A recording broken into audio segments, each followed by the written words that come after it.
Mastering the phrase, year in, year out. Hello, everyone. Welcome back to our channel. In today's video, we're diving into an interesting English phrase that you might have heard before, year in, year out. This phrase is a fantastic example of English idiomatic expressions, which can add flair to your conversations and understanding of English literature and media. Let's explore what it means, how to use it, and look at some examples to help you integrate it into your own English usage.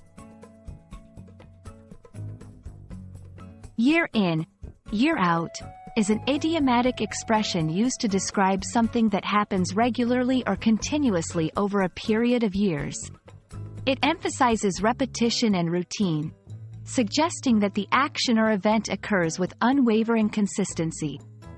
Think of it as a way to highlight the unchanging nature of something through seasons and times.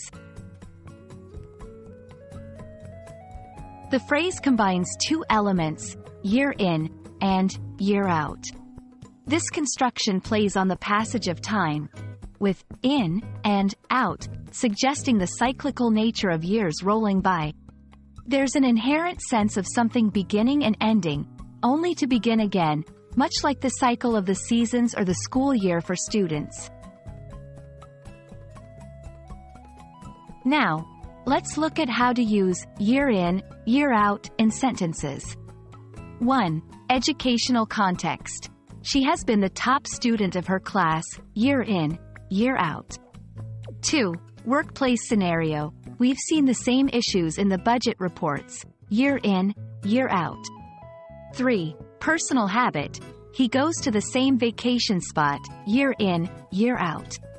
These examples show the phrase's versatility, suitable for discussing academic achievements, workplace challenges, or personal preferences and habits. Understanding synonyms can broaden your vocabulary. Other phrases with similar meanings include annually, every year, year after year. While these synonyms might not capture the exact nuance of year in, year out, they offer alternative ways to express the idea of something happening regularly over years. And that wraps up our exploration of the phrase, year in, year out. We hope this video has given you a clearer understanding of how to use this expression and how it can add depth to your English communication. Remember, mastering idiomatic expressions is a key step in becoming fluent in English, as it allows you to convey nuances and cultural contexts more effectively. Thank you for watching, and we look forward to seeing you in our next video. Happy learning, and keep practicing, year in, year out.